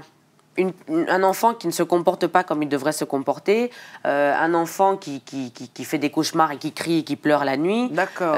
C'est tout un tas de choses comme ça qui fait que il y a beaucoup de pasteurs qui utilisent ça à des fins mais vraiment Alors, pas ils bien demandent du tout, en quelque sorte aux familles de les rejeter, ces enfants-là? Non, c'est pas spécialement rejeté, mais il y a beaucoup d'enfants, comme la dame vient de parler d'église de réveil, beaucoup de familles qui prennent ces enfants dits sorciers, qui les emmènent à l'église pour qu'ils soient délivrés. D'accord. Et donc, il y a beaucoup d'enfants, et il y a beaucoup de pasteurs qui utilisent ça à mal, et qui gardent, donc il y a un nombre d'enfants incroyable dans certaines églises, qui restent même dans certaines églises, parce que le pasteur va dire, il faut le laisser ici, parce qu'il faut prier pour lui, il faut le délivrer, il faut ceci, il faut cela. Et l'enfant est séparé de sa famille, en fait. Et après, se retrouve à la rue, parce que peut-être que les églises ne peuvent pas les garder. 9 fois sur 10, quand l'enfant n'est pas délivré, il reste sorcier, donc on ne le récupère pas à la maison. Merci pour ces quelques précisions. Nous allons prendre Madame Amo. Bonjour. Oui, bonjour Lydie. Nous vous écoutons. Bonjour. Bonjour. En fait, d'apporter, demander quelques questions. Et donc, j'ai pris l'émission au milieu, dès le début, ce que j'ai vu déjà. Franchement, ça me fait plaisir parce que c'est vrai que les enfants sorciers qu'on a vus sur Internet, qu'on entend parler, vraiment, ça fait peur et vraiment, c'est triste. Parce qu'un enfant, c'est nous qui voulons les enfants. Les enfants ne viennent pas d'eux-mêmes. Mais après, quand on ne peut pas, c'est pour trouver un prétexte que ce sont des sorciers. Comme dit la dame, en Afrique, vraiment, je pense qu'il n'y a pas de loi de protection pour enfants. Un enfant n'a pas de parole. C'est pas bien. Vraiment, c'est pour ça que je voulais féliciter la dame. Et puis, en parlant des églises, comme on dit, l'habit ne fait pas le moine. C'est pas toutes les églises, il ne faut pas généraliser. Parce que pour les gens qui prient, ne peuvent pas traiter des enfants de sorciers. Le premier ennemi, c'est le diable. Donc, ce n'est pas la personne lui-même ou un enfant qui est innocent qu'on va traiter de sorcier. Moi aussi, je prie, mais ce n'est pas toutes les églises. On n'a pas la même conception des choses. Juste une question pour la dame, parce qu'en fait, là, j'ai vu que des filles. Pourquoi vous faites que des filles, pas des garçons? Parce qu'un enfant, même les garçons qui sont violés, en fait. Même les garçons sont violés. Oui, c'est vrai. Il y a aussi beaucoup d'enfants garçons qui sont vraiment maltraités, que j'ai vu sur Internet, qu'on a tiré le dos. Je voulais juste savoir pourquoi les filles et pas les garçons. Merci madame. Merci d'avoir pris l'émission en retard. Ça nous permet de préciser pour ceux qui, comme vous, ne nous auront pas posé la question au téléphone, pourquoi madame ne s'occupe que des filles. En vous rappelant que Lady vous écoute, c'est à 10h30 du lundi au vendredi. Alors, pourquoi les filles, hein? Il n'y a pas que madame qui voudrait avoir cette précision. Donc, comme je l'ai dit en début d'émission, c'est par rapport à un constat que j'ai fait sur le terrain. Il y a énormément de centres d'hébergement, énormément de foyers d'accueil, énormément d'orphelinats dans lesquels on trouve 90% de garçons. Pourquoi? Parce que les responsables estiment que c'est trop compliqué de s'occuper d'une fille, beaucoup trop de logistique pour s'occuper d'une fille. Les filles sont mises de côté. Donc, c'est pas que je préfère les filles, que je n'aime pas les garçons, j'ai moi-même un garçon, mais c'est juste parce qu'il n'y avait pas de centre d'hébergement pour les filles. En dehors de l'église catholique avec les bonnes sœurs qui s'occupent des filles, il n'y en a pas. À part ça, il n'y a pas de centre d'hébergement pour les petites filles. Aucun orphelinat pour les petites filles. Donc, il fallait que quelqu'un le fasse. De quelle logistique supplémentaire faut-il pour s'occuper d'une petite fille, d'ailleurs? Écoutez, moi, je ne sais pas, mais... C'est une vue de l'esprit, on se dit, oh là là, c'est délicat, voilà, à un moment, ça va exploser, voilà, en vol, on ne saura pas quoi faire. C'est exactement ça. Personne ne veut avoir de problème. Les garçons volent plus facilement de leurs propres ailes. Ils volent aussi. Fille, il faut beaucoup... J'ai eu peur. Non, ils volent beaucoup plus facilement de leurs propres ailes. Une fille a besoin de quand même beaucoup plus d'encadrement, a besoin d'être suivie. Et pourtant, on sait qu'elles sont autonomes bien plus vite que les garçons à âge égal. Oui, mais en même temps, il y a tous les petits problèmes de la fille. Quels petits problèmes de la fille? C'est bien cela que je voudrais que nous puissions aborder. Bon, déjà, une fille, quand elle grandit, elle commence à avoir de la poitrine. D'accord. Une fille, à un certain âge, a ses menstruations. Oui. Ce qu'il n'y a pas chez les garçons, c'est déjà 2 points. Oui, mais ils poussent tellement de barbe au menton qu'ils vont faire des bêtises avec les filles qui passent par là. Mais voilà, mais une fille, voilà, la fille, c'est vraiment ça. Elle grandit, on la laisse de côté, elle devient la femme de la maison, s'occuper de la maison, etc. Mais l'encadrement qu'il doit y avoir autour d'une fille, justement, cette éducation qu'on est censé leur donner, leur apprendre que quand tu as aujourd'hui de la poitrine, quand tu as ceci, quand tu as cela, il y a tout un tas de choses qui vont avec. La barbe du garçon, elle sort et puis le garçon... Et tout le monde applaudit. Voilà. La fille, elle se renferme sur elle-même. Et il y a tout un tas de choses qu'il faut lui apprendre que ces personnes-là ne font pas, justement. Il y a beaucoup de choses qu'il faut apprendre à la fille par rapport à son propre corps, d'abord. Oui. Ce qui, déjà, en faisant ça, pourra déjà lui permettre de se rendre compte qu'il y a certaines choses qui se passent qui ne sont pas normales. Si déjà on commençait par ça, ce serait déjà pas mal. Ça n'est pas peu de le dire. Je connais, moi, le témoignage d'une adolescente qui disait avoir entendu un garçon lui disant « Viens, je vais te montrer comment il faut faire pour ne pas être enceinte ». Et donc, elle cherchait garçon partout dans son quartier, mais activement. Elle ne le retrouvait plus et elle disait à sa petite sœur « Viens, il faut que je t'emmène quelque part, comme ça, nous ne serons pas enceintes toutes les deux, nous ne nous ferons pas gronder ». Heureusement que les oreilles qui traînaient d'une tata ont entendu cela, donc la tata les a suivis, voir le docteur, vous ne serez pas enceinte. Et qu'est-ce qu'il faisait à ces petites filles-là contre le mur? Des choses inavouables. Comme voilà. Quoi, quand on n'est pas renseigné, on n'est pas loin de faire des bêtises. Voilà, donc il faut une éducation, absolument. Leur apprendre, leur expliquer tout ça. Je vous emmène dans le sud-ouest. Vous êtes à Anglette, madame, bonjour. Oui, bonjour Lady, et bonjour à la dame. Et je voulais lui dire aussi merci pour l'association qui est faite pour nous les femmes et tout. Et c'est vraiment sympa, c'est vraiment gentil. Et que Dieu vraiment l'aide dans cette tâche qui n'est pas du tout facile. Que Dieu vraiment l'aide et qu'il fasse qu'elle puisse avoir toujours les moyens pour pouvoir continuer cette association. Et ben moi, je voulais intervenir, au fait, je voulais expliquer une histoire, au fait. Oui. Voilà, moi, ça ne me concerne pas à moi, mais plus ou moins ça me concerne parce que c'est une connaissance à moi. Voilà, elle a été violée et tout, ça fait un petit moment, mais elle était encore en Afrique, au Burkina. C'est une Burkinabé, au fait. Donc, elle a été là-bas et elle a été violée parce que sa tante, au fait, elle vivait avec son mari, mais ils n'étaient pas mariés légalement. Mais, donc, elle partait chez sa tante, au fait, régulièrement. Donc, quand elle a été une fois, sa tante n'était pas là. Et le mari à sa tante était là. Donc, lui, qu'est-ce qu'il a fait? Quand la fille elle voulait repartir, au fait, il a fermé la porte, au fait, derrière elle. Et il a violé, au fait, dans la maison. Mais là, la fille, elle n'a pas dit, au fait, elle n'a jamais expliqué à sa famille. Elle n'a rien dit à sa famille, au fait, parce qu'elle avait peur que ça crée des conflits et elle avait peur aussi qu'on ne la croie pas. Peut-être qu'on lui dise qu'elle ment, au fait. Parce qu'elle avait l'habitude de partir là-bas et jamais ça s'est produit. Donc, elle s'était dit que si elle disait, on allait la traiter de menteuse ou voilà, etc. Mais là, moi, je vous dis, aujourd'hui, elle a 30 ans, 30 ans. Et là, je vous dis, jusqu'à présent, elle fait des cauchemars, quoi. Merci. C'est pas bien souvent. Aujourd'hui, elle est mariée. Et Dieu merci, elle a expliqué cette histoire à son mari. Au moins, il le sait, mais vraiment, quand elle dort, elle fait des cauchemars et vraiment, c'est pas vraiment sympa pour ceux qui le font, quoi. C'est vraiment méchant, quoi. Parce qu'après, ça perturbe la personne qui a été violée, qui a été maltraitée et tout. Donc, moi, je pense qu'il faut arrêter parce que, voilà. Merci beaucoup. C'est nous qui vous disons, madame, merci. Vous voulez réagir à ces aspects-là, parce que vous avez dit que pour l'instant, vous n'en parlez pas, puisque vous n'êtes pas censé savoir quelles sont les agressions que ces jeunes filles, ces petites filles précisément, elles ont entre 4 et 9 ans pour l'instant, ont subi comme agression, parce qu'elles l'ont dit au médecin, qui n'est pas censé vous l'avoir dit. Mais comment comptez-vous pouvoir donc engager une conversation, justement, par ailleurs, en termes de prévention, quand elles vont devenir un peu plus grandes, quand elles vont être pubères, on va dire, si par ailleurs, vous ne touchez pas cet aspect-là, car comme le dit madame, effectivement, ces choses remontent, et j'en voudrais pour preuve, et cette émission, je voudrais vous la dédier à vous, madame, qui m'avait envoyé un message sur Internet il y a à peu près 2 mois, en disant que nous parlions du viol, et que tout d'un coup, dans votre canapé, vous vous êtes souvenu avoir été violée alors que vous étiez petite fille, et vous ne compreniez pas pourquoi, seulement à ce moment-là, vous revenez ce souvenir-là. On peut enfouir, et un jour, ça ressort de manière inattendue. Avant, moi, d'engager ce genre de conversation avec elle et de passer à une étape où il faut leur expliquer les choses, leur apprendre, et je ne ferai rien sans suivi psychologique avant. J'ai d'abord besoin qu'elle suive, justement pour éviter qu'elle garde les choses, qu'elle se renferme sur elle-même et qu'elle continue à vivre cette douleur malgré les sourires qu'elles peuvent avoir, comme on dit, en dormant, les cauchemars, etc. Il faut absolument le suivi psychologique. Sans ça, je ne m'engagerai pas. Oui, sur cette voie-là. Voilà, moi-même prendre l'initiative de commencer à leur expliquer les choses ou leur parler de certaines choses sans que leur douleur et leur vécu aient été canalisés d'abord par quelqu'un et qu'elles aient pu le sortir et qu'elles puissent en parler d'elles-mêmes et que ce soit juste un mauvais souvenir.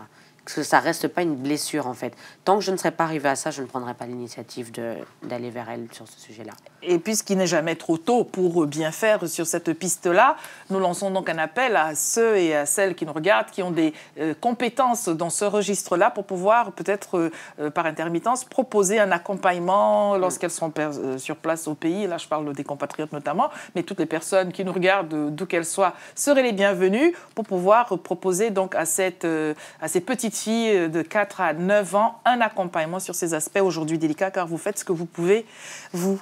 Nous allons prendre Madame aux Pays-Bas. Bonjour. Oh. Bonjour. Bonjour, Madame. Bonjour, Madame. Oui, bonjour à votre invité sur le plateau. Vous écoutons? Oui, je suis vraiment fière de ce qu'elle fait et c'était pour la féliciter. Mais je voulais aussi abonder dans le même sens que deux autres de vos téléspectatrices qui ont appelé, parce qu'elles m'ont juste dévancé, j'y pensais et je voulais justement appeler par rapport au phénomène grandissant des enfants sortis au Congo, parce que j'ai suivi 2 documentaires parlant de cela sur 2 chaînes différentes et je vous assure, j'ai pleuré, j'ai coulé des larmes en voyant ce qui se passait. C'est dramatique.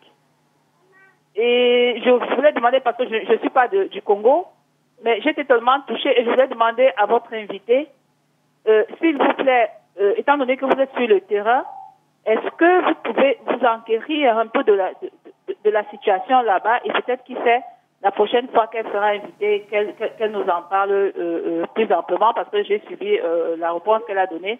Elle ne sait pas exactement, enfin, elle n'a pas une idée précise de la situation, mais je vous assure, c'est très grave.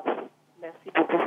Merci pour votre appel. Alors, vous nous dites c'est très grave. Vous dit-on, vous savez, les reportages sont des reportages et c'est peut-être bien d'aller soi-même sur le terrain aussi. Alors, est-ce que vous ne pensez pas que tous ces phénomènes, que ce soit la situation des femmes et des enfants victimes de viols à l'est du Congo et les reportages à sensation, vont quelquefois faire en sorte que les hommes, les femmes, les citoyens, que nous sommes tous bottes en touche, alors qu'il y a des réalités que nous avons tous sous le nez et que nous pourrions nous en occuper chacun. Mais moi, justement, je pense qu'il n'y a pas assez de reportages sur ce qui se passe réellement dans notre pays. Il n'y en a pas assez.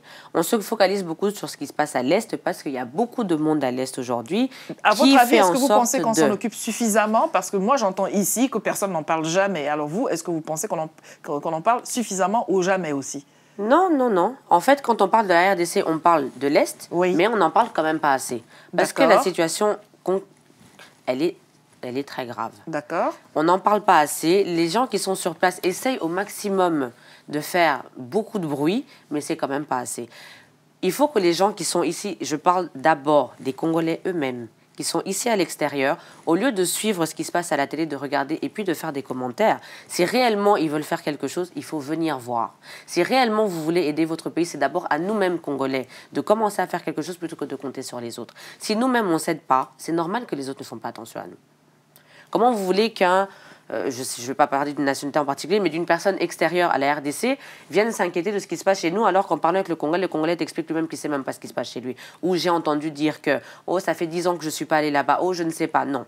Si toi-même, Congolais, tu ne fais rien pour ton pays, ne cherche pas que quelqu'un d'autre vienne le faire pour toi. Sachant que c'est quelqu'un d'autre a d'autres misères dans son pays d'origine. Lui-même a un pays où il a des problèmes, exactement. Donc on commence nous-mêmes d'abord. Commence chez toi et puis après, tu pourras voir ce qui se passe chez l'autre. Nous allons bientôt arriver au terme de cette émission. Vous avez entendu un certain nombre d'encouragements, bien sûr, mais une fois de plus n'est jamais de trop. Rappelons donc que ceux qui nous regardent ont la possibilité d'être parrains ou marraines des enfants de cet orphelinat spécifiquement pour les jeunes filles, un choix que vous avez fait parce qu'à 80% dans ce que vous avez constaté sur le terrain, seuls, ou plutôt surtout les garçons étaient présents dans ces structures-là, alors que les femmes de demain, aujourd'hui ce sont des petites filles, on ne fait pas très attention, mais l'Afrique de demain sera faite par ces femmes-là qui vont porter des enfants en leur sein.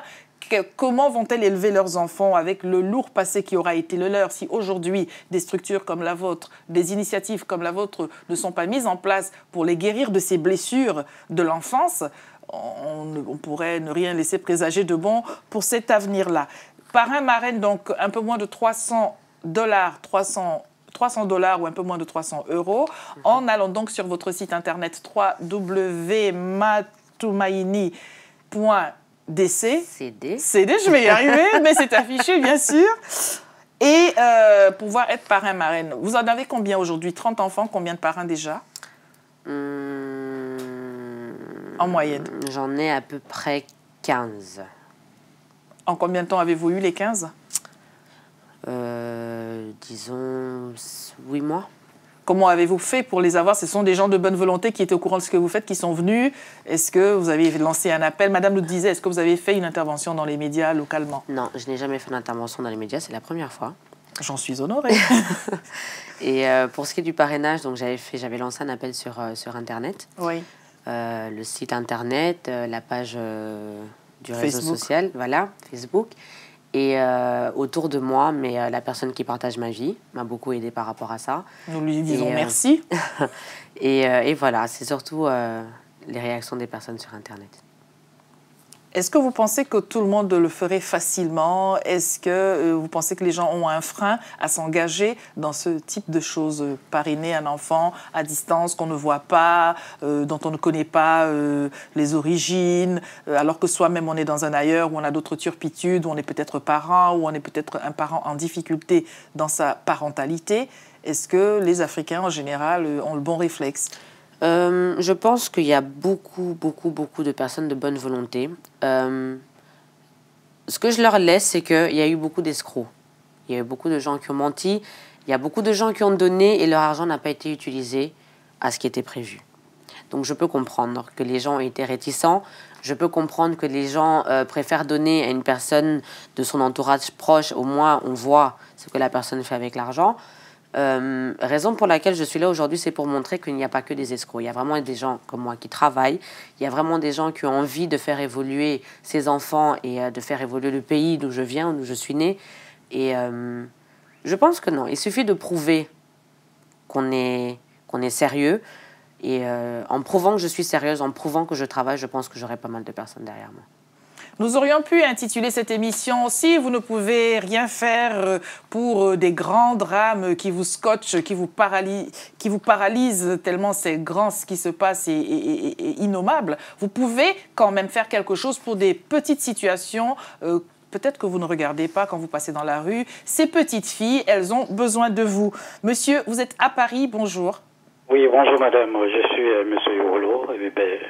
Tout d'abord, je voulais féliciter la dame que vous avez sur votre plateau. Vraiment, elle mène un combat très noble. Et tout à l'heure, elle disait qu'elle ne voulait pas aborder le sujet. Elle ne voulait pas aborder le sujet que les petites filles avaient subi. Voilà. Mais moi, je pense que c'est le moment de parler avec ces enfants. Comme elles sont encore jeunes, quand elles vont savoir que la personne qui les protège maintenant les accepte malgré ce qu'elles ont vécu, malgré les atrocités qu'elles ont connues, moi je pense que ça peut leur permettre de plus s'épanouir. Bien vrai qu'elles le sont déjà, mais en abordant le sujet maintenant, et ça les mettra encore plus en confiance que d'attendre qu'elles soient des futures dames à 15 ou 16 ans, d'aborder le sujet. Moi, je pense que ça serait un peu trop tard. Le mieux, c'est d'aborder le sujet maintenant. Mademoiselle, je sais que vous avez vécu ça et ça et ça. Je le sais, c'est pas de votre faute. Vous avez croisé... Il y avait de mauvaises personnes sur votre chemin qui vous a fait du mal. Moi, je pense que c'est le moment d'aborder le sujet et non attendre. Parce qu'en abordant le sujet maintenant, elles seront plus libérées. Elles vont se dire, bon, maman sait que j'ai vécu ça, parce qu'aujourd'hui c'est elle la maman. Maman sait que j'ai vécu ça, malgré tout ça, elle m'aime plus que tout le monde, alors je ne peux qu'aller mieux. Même, moi je pense que le silence de la dame, pour le moment, bien vrai qu'elle-même, ça se voit qu'elle est très fragile. Elle veut protéger les enfants, c'est normal. Mais pour moi, c'est le moment d'aborder le sujet. Merci, monsieur. Alors, est-ce que c'est pertinent ce qu'il nous dit? Tout à fait.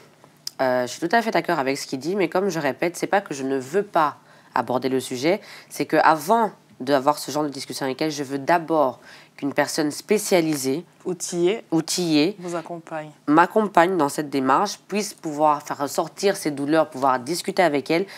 Je ne pense pas que j'aurai les bons mots pour aborder le sujet maintenant avec elle. Je ne dis pas que je vais attendre 16 ans, comme a dit le monsieur, mais il me faut quand même un certain temps avec une personne spécialisée pour m'accompagner dans cette démarche. Et après, on pourra commencer à aborder certains sujets. C'est tout à votre honneur, car sur le terrain de la psychologie, notamment celui de la petite enfance, on ne peut pas faire tout et n'importe quoi parce que ça risquerait d'avoir un effet contraire si le choc, ça deviendrait un double choc, en l'occurrence pour ces petites filles-là, si effectivement il n'y avait pas les bonnes astuces, les bonnes compétences pour le bien faire. Alors la question des grossesses précoces, est-ce que entre 4 ans et 9 ans, pour celles que vous avez aujourd'hui une trentaine de jeunes filles, de petites filles, des grossesses, y a-t-il eu, puisqu'il y a eu des viols, y a-t-il eu?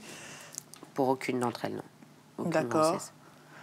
J'en ai qui sont dans un état physique catastrophique, qui ont été complètement abîmées de l'intérieur. Il y en a certaines qui pourront même pas avoir... qui ne pourront jamais avoir... Qui ne pourront pas avoir d'enfants parce qu'elles ont été agressées sexuellement et détruites. Voilà, exactement.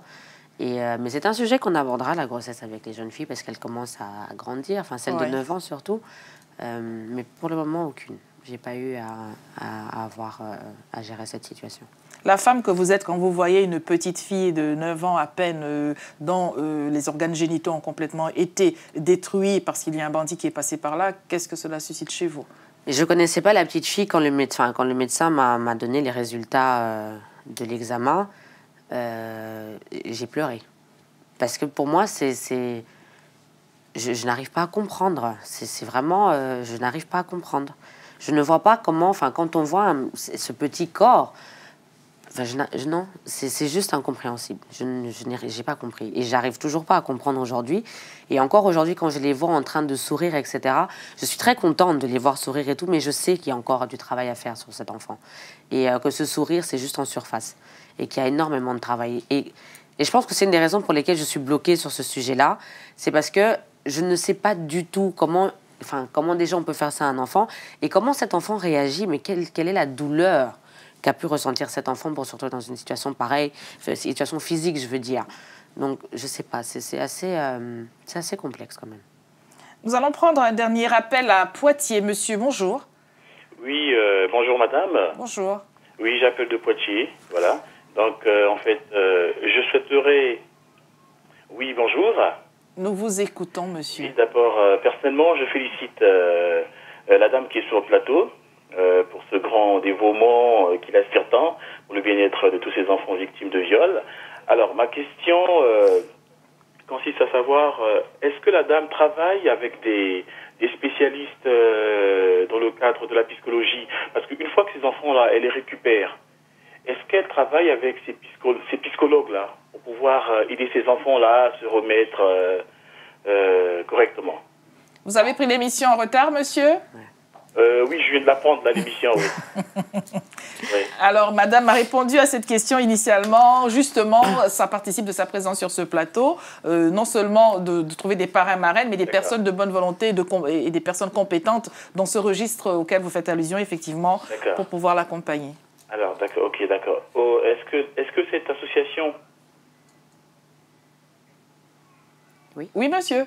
Oui, est-ce que cette association a un site ou une adresse mail par lequel on pourrait la contacter? Réponse sous vos yeux, émerveillés en vous faisant nous promettre de revoir cette émission dans son intégralité ce soir en rediffusion à minuit, 1h, minuit 30. Vous ne dormirez pas de la nuit, ce sera votre punition pour avoir été en retard. Je vous remercie. Merci monsieur pour votre appel. Je voudrais qu'on en vienne à un point. Monsieur précédemment disait, madame, je la sens elle aussi vulnérable. Est-ce que c'est vrai? Je suis vulnérable, je pense, quand ça touche les enfants. C'est assez difficile de voir. C'est assez difficile de voir un enfant qui souffre, mais qui ne te dit pas qu'il souffre. Je sais que ces enfants ont un problème, je sais ce qu'elles ont vécu, je le sais sans comprendre ce qu'elles ont vécu. Donc c'est assez difficile pour moi parce que je me retrouve un peu devant ces enfants sans savoir comment agir, ce qui n'est pas logique. Parce que devant un enfant, c'est moi la maman, c'est à moi de diriger, de savoir comment faire avec la petite. Mais je me retrouve des fois devant ces petites. Elles ont quelque chose dans les yeux. Elles me parlent avec leurs yeux, mais je n'arrive pas toujours à comprendre ce qu'elles veulent me dire. Donc je pense que c'est ça qui est quand même assez difficile, parce que je suis là pour les aider. Je les ai récupérées pour pouvoir en faire quelque chose demain, mais on est encore à un niveau où il y a encore quelque chose qui ne passe pas. On doit se dire des choses, mais on ne se capte pas encore correctement. Comme disait Sacha Guitry, vous les aidez à grandir et elles vont vous aider à vieillir, voilà, à mûrir. Ça fait ça. Ce sera l'occasion pour nous d'envoyer un message quand même à ceux qui pensent qu'avoir des rapports sexuels avec une toute petite fille, un bébé, car ça s'est vu, et une petite fille, plus elle est jeune, pensez-vous, monsieur qui nous regardez honteusement, plus vous rajeunirez ou plus vite vous guérirez d'une maladie telle que le sida, sachez que véritablement, ça n'est pas vrai, ça n'est pas une solution, et je sais que vous voulez adresser un mot à ces messieurs-là aussi. Ça suffit. Elles n'ont rien demandé à personne, donc ça suffit. Vraiment. Bien sûr, mesdames, si vous tripotez des petits garçons, ça n'est pas justifié non plus, car le viol sur mineur n'est pas que des adultes hommes aux petites filles. Ça s'est vu, des femmes aussi ne sont pas en reste dans les vilainies de cet ordre. Merci à vous d'avoir accepté de venir de RDC. Ça n'est pas la porte à côté de notre studio à Paris. Venu ici, est-ce que vous êtes satisfaite de votre passage sur ce plateau? Je vous remercie. C'est moi qui vous dis merci. Rendez-vous dans une autre émission de Lady vous écoute. Très bon vent pour ce que vous faites. Nous allons finir sur votre adresse internet, car ils sont nombreux, tous ceux qui voudraient se joindre à vous pour participer à cet espoir. Espoir, un mot en swahili qui se dit Matumaini, c'est aussi le nom de votre association. Tout à fait. Venez nous voir et nous donner des nouvelles de ces petites filles un jour. Aucun problème, quand vous voulez. Au revoir. Merci à vous qui avez été avec nous. À demain.